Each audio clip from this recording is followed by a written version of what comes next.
Maybe we'll see.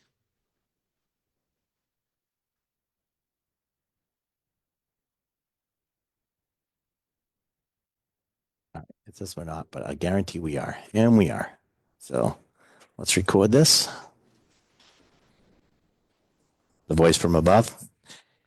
Hey, everybody, we got a little bit of a different show for you today. This is part of now, we're starting to expand Whiskey RoadShow. We had an event last night. Some of you were here for that, I think, with Allagash, and we did about barreling beers last night.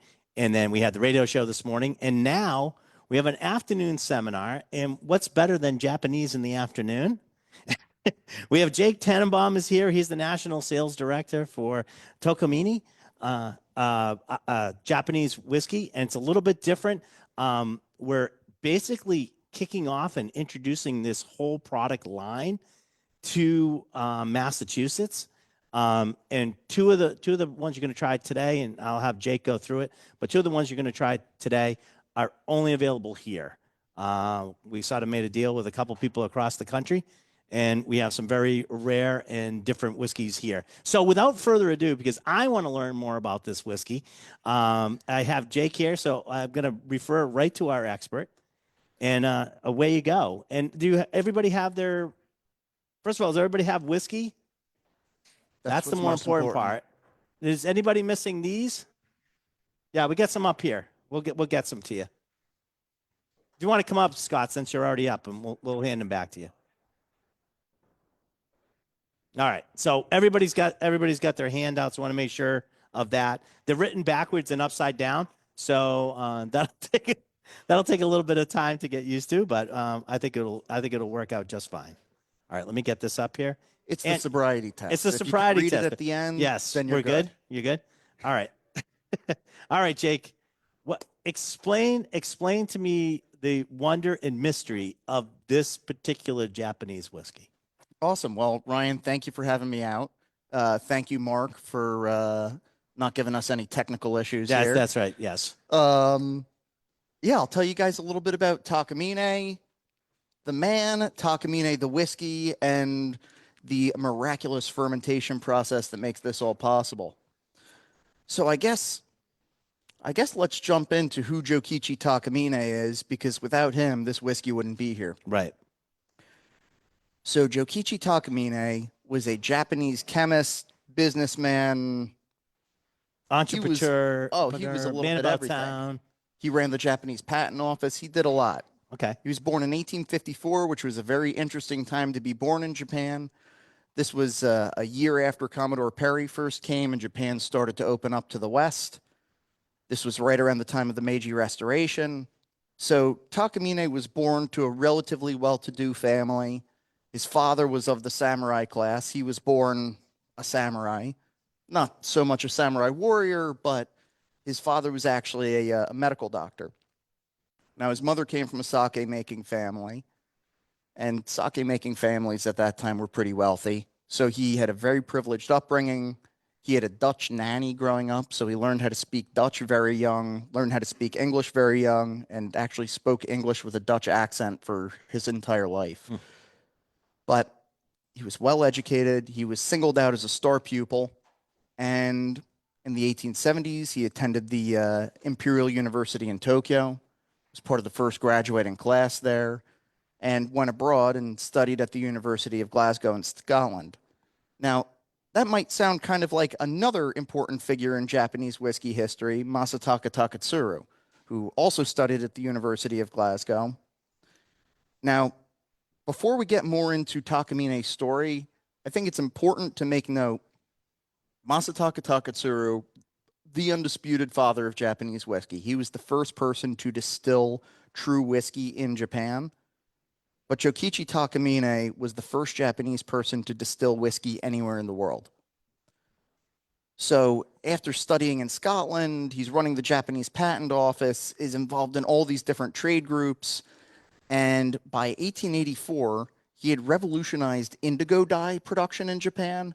So all those fancy Japanese blue jeans that people like. Thank you, Jokichi Takamine. He revolutionized indigo dyeing, ended up at a cotton exhibition in New Orleans, 1884, where he meets an American woman named Caroline Hitch, who incidentally was born here in Massachusetts. Meets this American woman, falls in love, doesn't really have the means to successfully court her.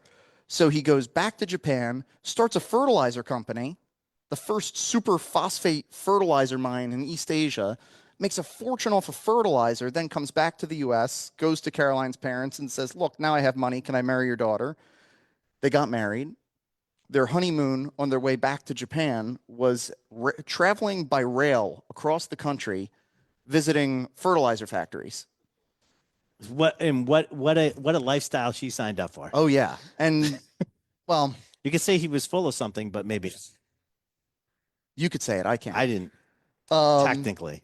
but anyway, so they take this incredibly romantic fertilizer trip across the country, move to Japan. Now, this is late 1880s Japan. It's not a great time to be a Westerner, especially a woman who doesn't speak a word of Japanese. So for the couple years that they lived there, Caroline had a bit of a rough time. But she's from Massachusetts, so she could care less. She made it work. But it turned out there was an opportunity in the States. So in 1890, Takamine's mother-in-law had some connection with this company called the Whiskey Trust.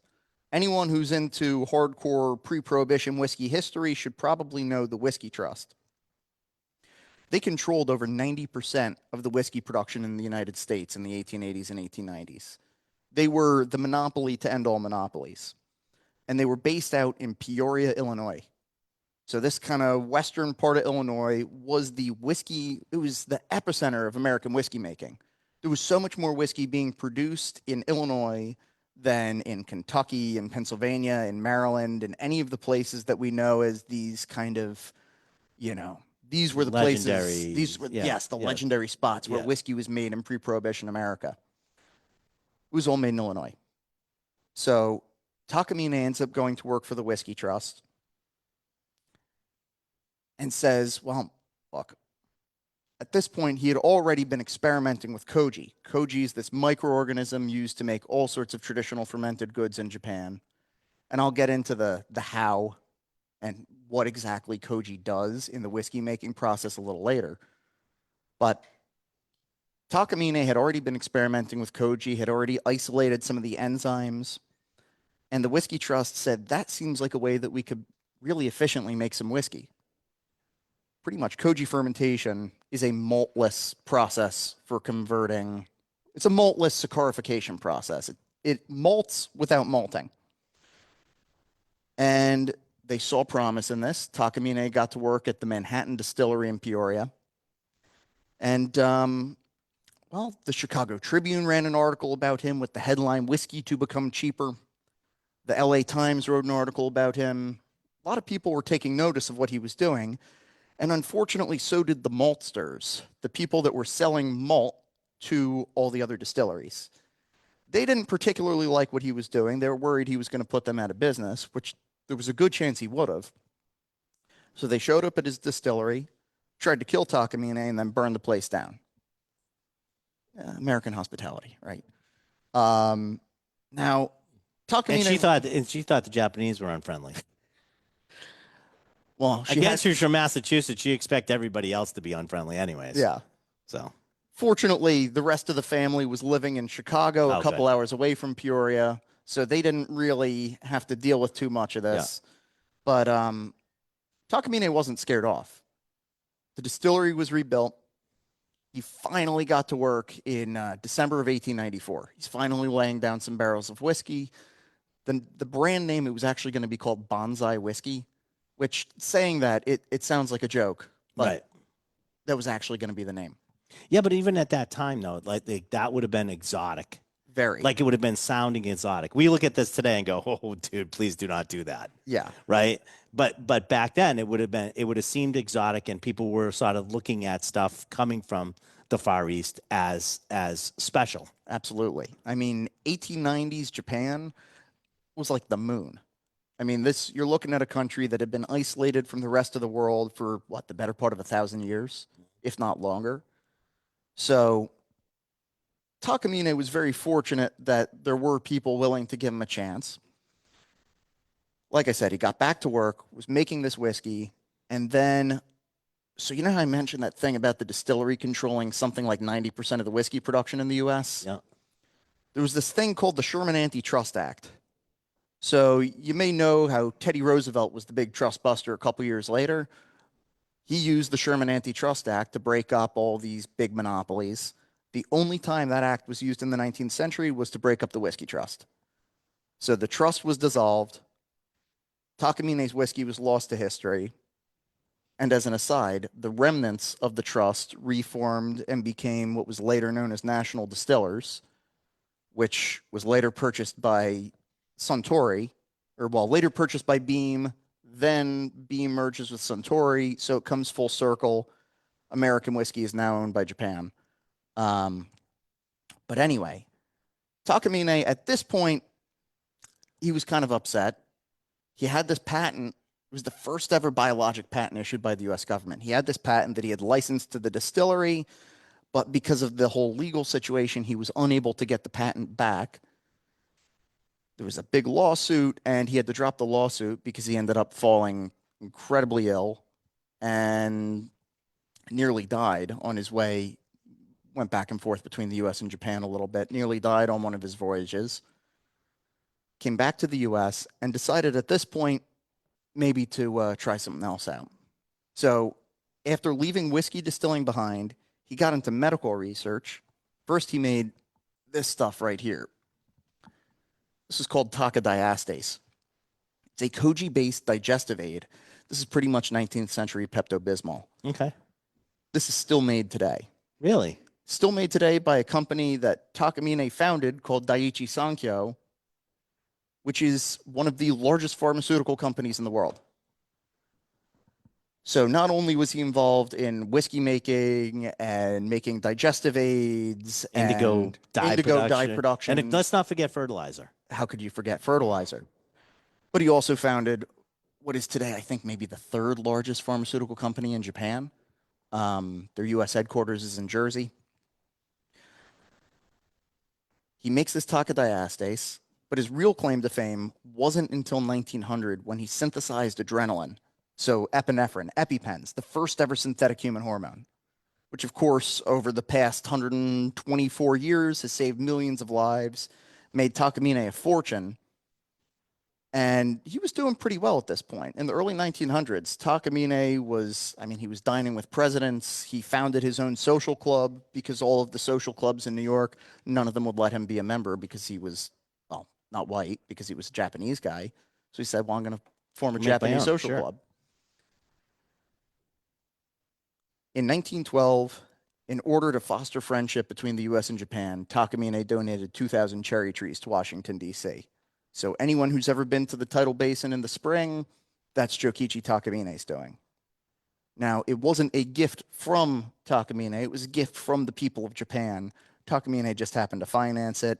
He didn't put his name on it because it wasn't about him. And for the rest of his life, he really continued to find ways to foster and further US-Japanese relations. Now, he passed away in 1922. Never got to see his whiskey come to market. And unfortunately, relations between the US and Japan got a little sour after that point. Yeah. Years go by. His whiskey, like I said, his original whiskey was lost to history. No one was making whiskey with this process. It wasn't until the 1990s that Shinozaki Distillery, Shinozaki Brewery and Distillery is this company in Fukuoka, Japan. They've been making sake and amazake. Amazake is sort of like a lower alcohol, sweeter version of sake, usually give or take 3% alcohol. Okay. They're one of the largest amazake producers in Japan. They've been making sake and amazake since the 1800s. They started distilling in 1979. They started out making shochu. But in the 1990s, they kind of found out a little bit about Takamine's story. They approached Takamine's family and got permission from his descendants to recreate the whiskey. Until this point, they'd never let the family name be used on any commercial product that they didn't own. But they really felt strongly about being able to tell Takamine's story, being able to revive his whiskey. And the idea is it kind of furthers his goal of fostering friendship between the US and Japan a century later. So they started working on this whiskey in the 90s. They laid down some of their first barrels in 1998, and we actually didn't launch it here until 2021 because, like I said, they've got, well, in addition to the sake namazake, Shinozaki, the family, also owns a large lumber wholesale business in Japan. They love diversification. Japanese businesses in general, I really get a kick out of it. So they were able to start experimenting with these whiskeys, see how they matured, and really take time before they decided it was ready. They had something that they were happy with, something to bring to market. So in 2021, we launched in the US with the standard 8-year.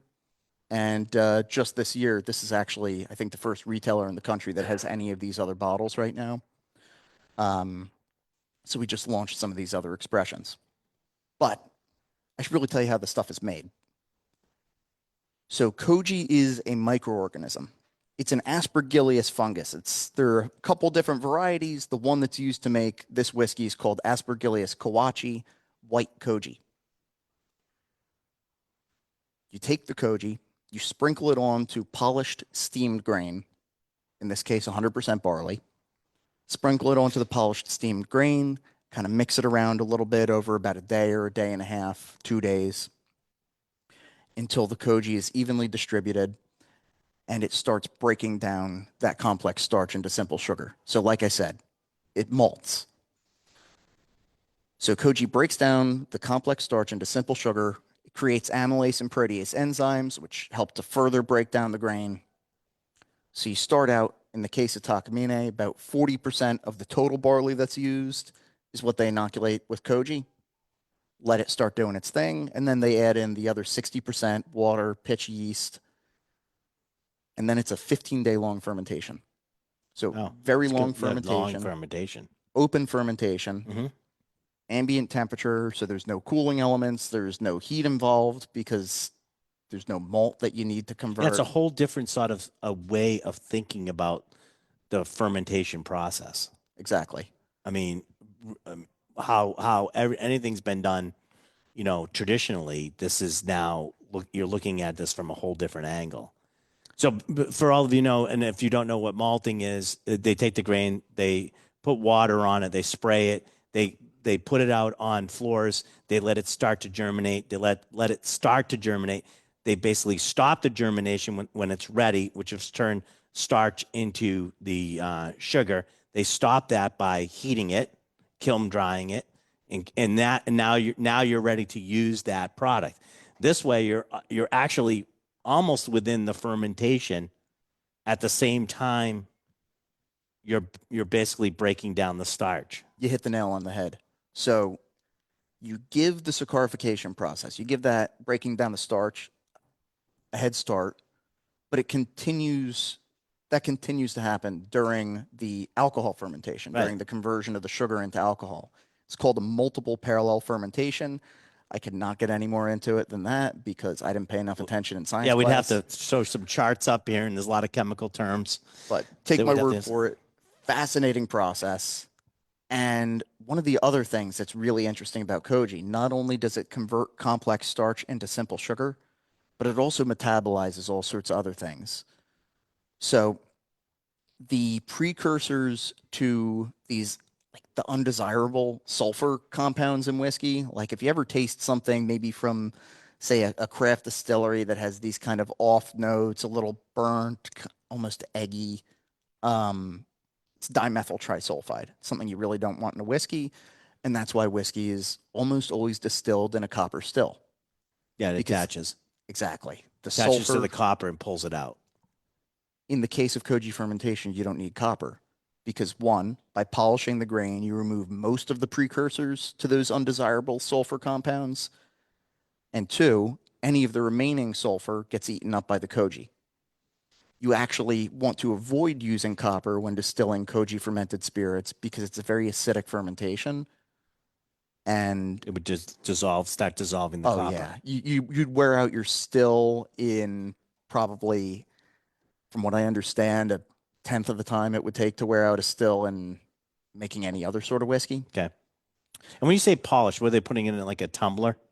Pretty much. Yeah, tumbler, and that's how they're polishing it, Yeah. which will remove some of the outer layers. Exactly. Just the outer hull of the grain, which, you know, It's spent grain. You just dump it. pretty much. The hull is not used at all. It's and that's what most of your spent grain is, the hull. Yeah, exactly. It doesn't get fermented. That's what I'm talking about. Yeah, so the whole koji has a hard time breaking that down. So by removing it mechanically, you do away with that problem. And also you kind of clean up the whiskey a little bit. So this is a whiskey that is 100% distilled in a stainless steel pot still. There's no sacrificial copper anywhere. And if you taste it blind, if you taste a malt that's distilled in a stainless steel pot still next to a koji fermented whiskey distilled in a stainless pot still, one of those whiskeys is going to be really nice, one won't be. Let me guess. All right. So anyway, the way this works, like I said, polish the grain, steam the grain, sprinkle the koji on, mix it around in a drum, add in more barley, water, yeast, 15-day fermentation, then double distilled on a stainless steel pot still. Prior to distillation, reaches about 19% alcohol. Wow. So, I mean, you're looking at what, 3-4 times a typical whiskey mash. Reaches 19% alcohol. On the stripping run, you get up to around 45%. So they actually proof down between runs. They proof it back down to around 20, and they distill it back up to around 90. So what they're, everybody get that? So what they're basically doing is they'll run the first run, and then they have to put it in the next still. They're not going to put it in. They're actually adding water to the next still to bring the alcohol level back down for the second run. Exactly. So you might hear this and wonder, okay, if they already get it to 45%, why do they need to distill it a second time? And it's for two reasons. Well, they proof it down for two reasons. One is if you throw 45% alcohol into a still, it's pretty high ABV. It's a little bit more volatile. It's a little more dangerous. And two, they still want to clean it up more. The spirit, when it's single distilled, I mean, if you've ever tasted the stripping run, it does not taste like the spirit run. There are all sorts of other compounds. It's interesting, but it's not what you want for this. Exactly. So proof down between runs, comes off the second run at 45%. That's barrel entry proof. They don't proof before it goes into the cask. So this whiskey has one of the single lowest entry proofs, actually the lowest entry proof that I know of anywhere in the world. It's possible there's someone else out there barreling lower, but it's unlikely. Now, lower entry proof means you're extracting different compounds from the oak. I always just kind of put it as the whiskey matures more gracefully. So in the case of the standard 8-year, where those who are here, if you'd care to taste, you're welcome to start if you haven't already. They already drank all of them, but that's okay. Were they any good? Try the 8, because this is where it now starts getting interesting, because you're going to get to see the progression of this whiskey. So the 8-year that you're tasting right now, so that's in number 1, the 8, the 17 in number 2, the 20 in number 3, and the 21 in number 4 are all aged in refill American white oak, custom coopered for the distillery. So it's 450-liter Missouri white oak, which is shipped over from the Ozarks to Ariake Cooperage, the only independent barrel maker in Japan. That's a big barrel. Oh yeah, I mean, you're looking at about twice the size of a typical bourbon barrel, which is another one of the really interesting things about this whiskey. So I said it's refill American white oak. It's custom coopered as virgin oak for the distillery, but they use it for about 6 months to a year first for a barley shochu. So a single distilled koji fermented barley spirit. So you kind of take away a little. That's where all the tannins are going to be going. That's where all the stuff, where they need it. Exactly. They need it in that type of. I don't know if anybody's had like a barley like that. It's really good. It's delicious, but it's big. Yeah, it's a bold spirit that can stand up to the tannic harsher edge of that fresh oak. So And first, then they're sort of doing that, and now they're reusing it. For exactly. This. So they're reused casks, but they're not heavily used casks. And part of the beauty of having that 450-liter cask is, again, the 450-liter cask, the fact that it's refill, the fact that it's a low entry proof. They have so much more control over the oak. What do you guys think of this one? Just the 8, right? Isn't that beautiful? It's like, I mean, I think you're getting it, with this one, some of the later ones, you're not going to get as much distillate character because you'll see why. But this you're getting, I love distillate, something that comes off distill and it tastes great. That's where it should be. I don't want a lot of graininess. I don't want a lot of this or that. I want it nice and smooth. I want a great flavor profile. This at 8 years old has a beautiful profile, and it's basically is it aging? I don't know what the temperature is of the I should say the environment that it's aging in, but being in a bigger cask, it's going to take longer to age anyways. Exactly. Right? It's smaller cask, it's quicker, a lot more contact with wood. Bigger the cask, lasts more time can be done. And is the ABV going up as it's being aged? ABV at this distillery, I find, stays relatively constant, drops ever so slightly. So Okay. they're in a part of Japan which is pretty humid. So Fukuoka, Japan, right around the same, right around, what is that? Longitude, right? Yeah, the 40, 44, 42. Somewhere around there. It's Yeah, around okay. Atlanta. So Oh, that's even further down. so Further. think Atlanta. Hot, humid summers, mild winters. But their aging facility is very unique. It's a former municipal rice bunker. So this is a massive concrete building with walls that are several feet thick. How high are they stacking them? They're stacking. I got a picture in here where you can We have see. I don't pictures. remember off the top You of know my me, mind. I love pictures. If you like pictures, Yeah, where are we? I'll take a look at a picture. Oh, okay, I see that. Oh, so we got most of the stuff in here too.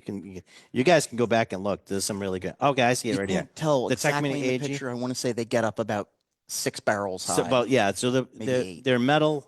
Looks like metal ricks, and you can see that they're definitely bigger barrels. So they go about 6 high. Yeah. That's not bad. Not incredibly high. Yeah.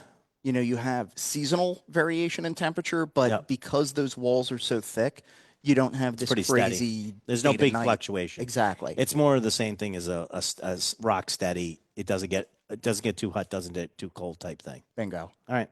So it doesn't get incredibly hot, doesn't get incredibly cold, and the relative humidity is just so that the water and the alcohol are evaporating at almost the exact same rate. This is really nice. I don't know. How do you guys feel about this? Anybody got any questions? What's the ABV on this one? So the standard 8-year, this is the only one we're drinking today that's been proved. This is 40.3%. Bit of an odd number, but it's where the distillery found the sweet spot is. As long as it's not a route number running by the distillery, I'm okay with weird numbers. Because some people go like, "Oh, we did that because it's route blank blank going by our place, and we thought that'd be cool." I go, "No, it needs to be however the whiskey tastes." And so if you tell me that's where the distillery goes, you know what? Right here, this is where I want it, and that's a conscious decision. That no one cares, right? Exactly. It was mindful. It wasn't Right. some arbitrary number. And what I find I like this one a lot. what I find so interesting about this is at 40.3%, you're just a hair off of cask strength. The highest proof whiskey we're going to taste today is 44.4%. So even though it's lower ABV, it doesn't have the typical characteristics of an 80-ish proof whiskey. Mm-hmm. It's got a richer mouthfeel, longer finish. It's more complex all around than I've come to expect from an 8-ish year old 80 proof There's some whiskey. great like biscuit notes. It's got a little bit of citrus in there too. It's really neat. Yes.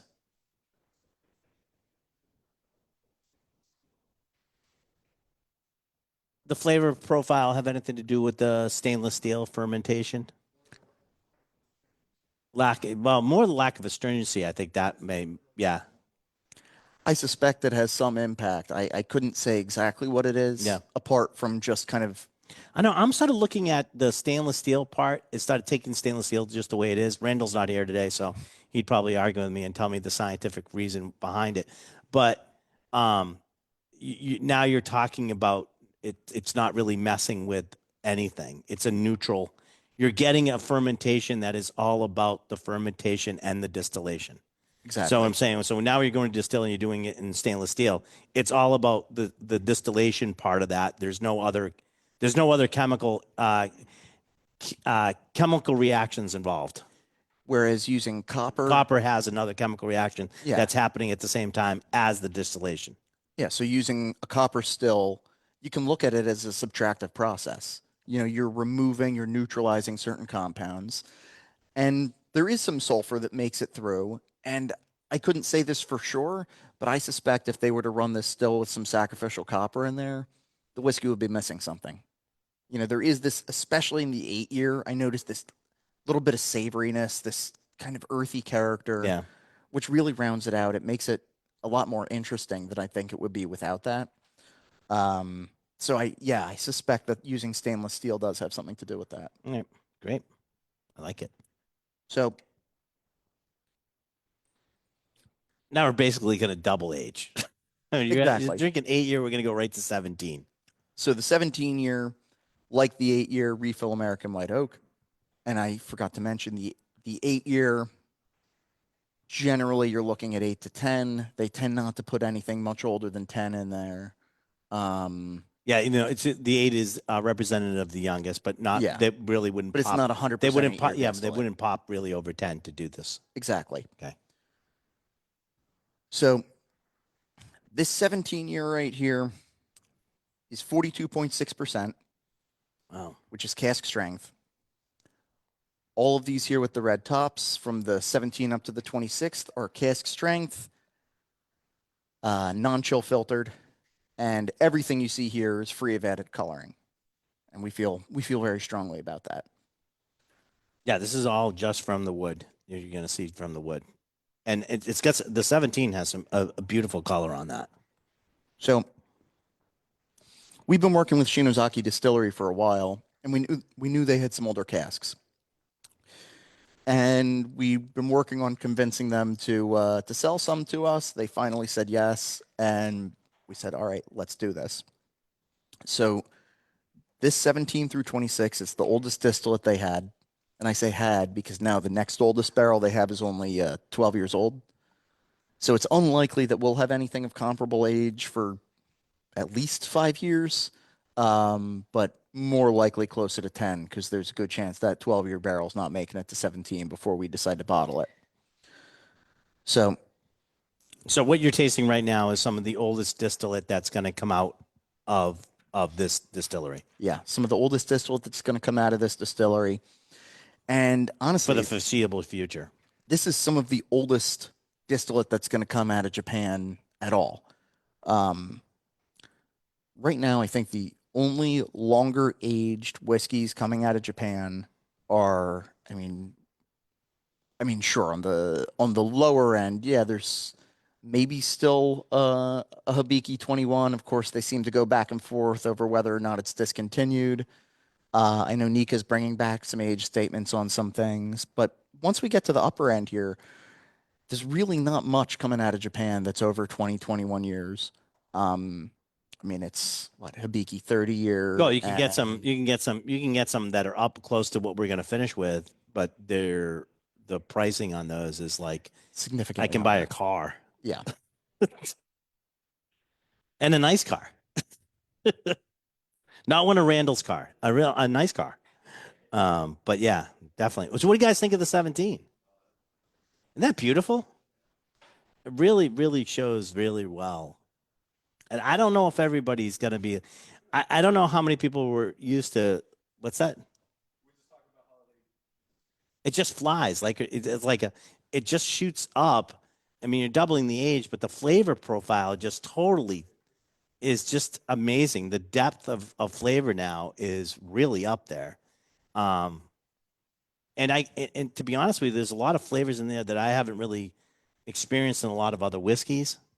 Um, and it's not only interesting, it's good, interesting. Yeah. Now, I Almost. like interesting. It can be anything interesting. It can be bad interesting for me because I'm more interested in the whole process and how it ends up. But this is like good interesting. I mean, I'm getting these different flavor profiles, but they're just so, they're so non-typical, but so flavorful. Almost in some ways a little bit more rum like or brandy like. I would go that sort of almost like that. Yeah, but it's still got that maltiness to it. I was gonna say cognac, but it's like got that maltiness to it still. Yeah. Cigar notes and tobacco. Yeah. It definitely has. It definitely, I think, goes more to the savory side. You know, I think it definitely has that, and you're going to get that with that tobacco. There's a little bit. Wait until we get on a little bit later. You get some of that little cedar, that cedar flavors and stuff like that. But we're going to see a little bit later on. But we're just sticking our big toe into the waters right now at 17. So should we try? Should we go for the 20? Are we ready to Ready to go for the 20-year-old? wade further into the deep end here? So I find the 17 and 20 to me are the profile is relatively similar. They're close to each other, but you definitely notice that extra couple years of oak in the Yeah. 20. Um, Can I say cider? I almost get a cider, like Oh, an interesting. apple-ish sort of flavor at the end. Really nice. yeah, I see that. Really good. I like this one too. That was my whole problem. We were going. John got to go through these with me, and the whole problem was the next one. Like I like that one. Oh my god, I like this one even better. I mean, it was just like it just kept building on each other. It kept building on each other, and when we got through, I go, John, what do you think? He goes, we got to get all of them. And, right. So, what do you guys think of the 20? I feel Are like you enjoying sort of the difference? I mean, it's still whiskey, it's still this, huh? Yeah, they're all good in their own right, but I mean, even these things, even these from maybe what you may typically taste in other whiskeys, are still. It's just there's just so many different components or different flavor compounds going on in these too. No, no, you're right. thank you for that. It doesn't come off as Scotch. You're So absolutely correct. so as someone who loves, I mean, I adore malts. I love bourbon. Love all different sorts of whiskeys. This is a whiskey that to me, and when I say this, I mean all of these. There's some elements of it that remind me a little bit of a malt. There's some elements that lean a little bit more bourbon. Koji fermentation gets more sweetness out of the barley than malting does. So you've got that plus that American white oak, but the American white oak doesn't present quite the same way it does in a typical bourbon. Yeah. It's got elements of a few different things, but it really is kind of its own animal. Yeah. Absolutely. All right. So the next one, you're going to try is the 21. Right? And you're still enjoying the 20? All right. Well, for those of you who want to be more adventurous than Lisa, you can go you can try the 21. And as a matter of fact, as we're starting to get up into these, the 20 and the 21 especially, you guys all have water there too. Add a drop of water into these as we go forward. Each one of these you can add a drop, or do the or take a drink and then try the whiskey right afterwards. Either way, but now you want to start. They're not a high proof. They're not super high proof. What is it? What's the 20? The 20 was 43.1. Yeah. The 21 is the highest proof of these at 44.4. So, but yeah, even though they are low proof, they stand up to dilution. But yeah, definitely try them as they are first. But even though they're low proof, they do definitely still open up with a drop of water. So Who's moved on to the 21? What do you think of that? Is that insane? John's saying terrible because he wants all of it. Yeah, there you go. So this 21 it's a single cask. So originally this was going to be blended in with the rest of the 20-year, but we decided it was too good to see it become part of something else. So this is an exclusive. I know at Julio's you got a little bit of it here. Right. Um, How this sort of worked, guys, so that you know, this 21 is a single cask. Okay. Um, it's basically being shared um, by a restaurant group, which I cannot name. A restaurant group has this.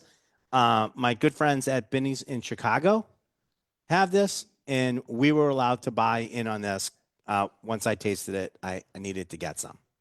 So we're basically a very exclusive group that is basically split this one cask up, and you can see why I really wanted it. I think if you taste that 21, 432. So this cask yielded 432 bottles. that's it. It's the second lowest yield whiskey we've ever released. Do not check the trunk of my car. We were allowed to get 5 cases of this. I will tell you right now, 2 of the cases are already sold. I didn't say that. 3 cases now. 3 cases now. So 2 cases are gone already. So what we have upstairs is what we have left of this. And one of the cool parts, we'll go through the pricing afterwards. The 20 and the 21 are the same price. So different flavor profiles too. I mean, some people might like the 20 better. I mean, I get it. This is a single cask.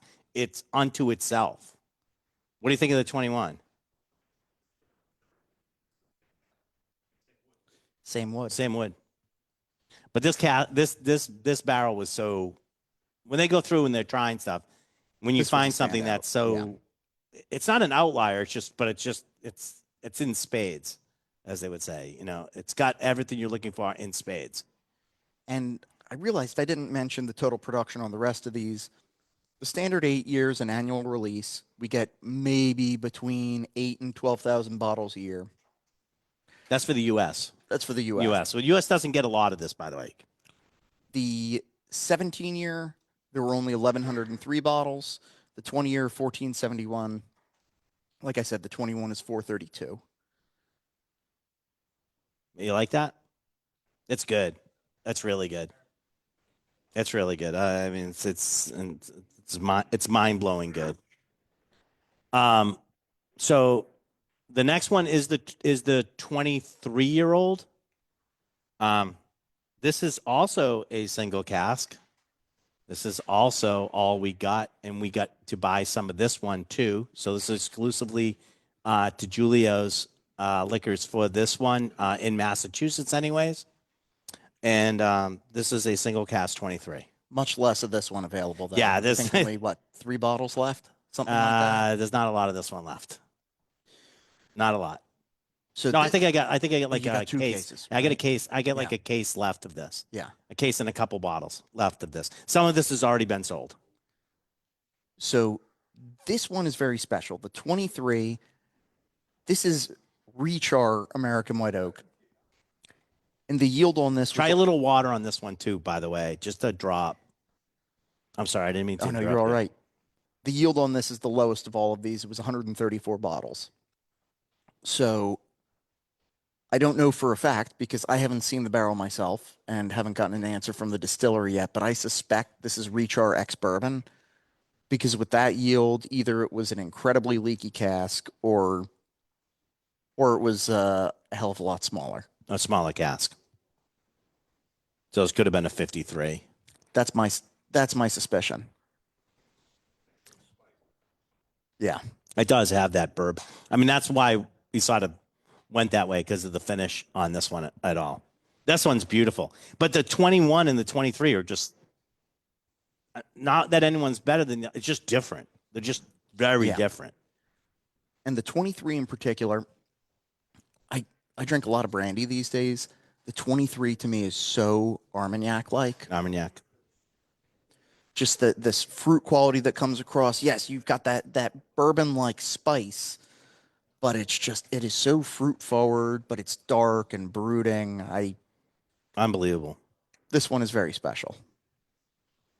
Very small amounts of this, as I said. What do you think of the 23? Are you finding one that you like better than the other, or are you climbing the ladder? I'm climbing the ladder. I just like the next one. Oh yeah, oh yeah, oh yeah. And every step I go up. I am partial, by the way, to the 21. I really like that 21. I just think that's what now slightly less darker than my soul. Slightly less darker is the 26-year-old. Now, for those of you who don't know, if you go out and try to find, I don't care where you're at, any Japanese 26-year-old, you're going to be hard pressed, one, to just find one. Yeah. And one, to not lose an arm or a leg in doing so. Assuming you're buying something that's actually distilled in Japan. Japan, right? That actually is Japanese. This is actually all Japanese whiskey. Now, I should note 100% distilled in Japan, 100% start to finish, fermented, distilled, aged, bottled in Japan. The barley does come from Australia. It's not domestically grown barley, but there are really only a handful of whiskey makers in Japan that are using domestically produced barley. And actually, on top of that, most of the whiskey, especially coming from some of these new distilleries in Japan, they're importing malt. So it's not like they're bringing barley in and then malting it in-house. So the barley's from Australia, but 100% fermented, distilled, aged, bottled in Japan. Well, I think that's one of the things is the biggest difference is that there is no malting involved. Exactly. So the first, because a lot of things are malted off-site. Yeah. This is not. You're buying the grain, and the grain is being polished and then adding the koju to it. Yeah, right? Exactly. Now, I'm going to say this. You guys are going to try this, right? Grandma's Attic. It's got like a port note. It's got that high cedar note to it. It's 26 years old, right? Coffee powder, okay. Jim's been snorting coffee powder. I don't know what that is, but coffee powder. Colombian decaffeinated coffee crystals. Colombian decaffeinated coffee crystals. What color is that powder, Jim? But try this. It's got that really great. We've got a question. Yes. The ABV 23 is on the 23 highest on it. 23, I think it is, The right? 21 is the highest. 21 is the highest. The What's the- 23 is 42 even. 42. So this is of the cask strength offerings. The 26 is the lowest ABV at 40.7%. And if the color, if the nose, if the palate didn't give it away, 100% sherry maturation. Not sherry finished, 100% all sherry the way. maturation, start to finish. And these are real deal ex-Solera sherry casks.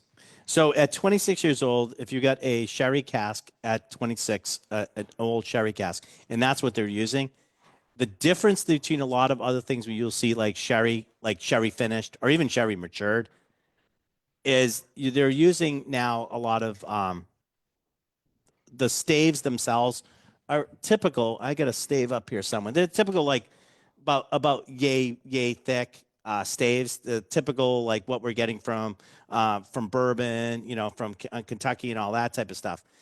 If you look at old sherry casks, they're like this thick, and you're wondering how the hell they bent them. They're that thick. So, but the thing is, they use them for so long in sherry, it just permeates the entire stave. I don't know if I have any back there, Johnny. Do I?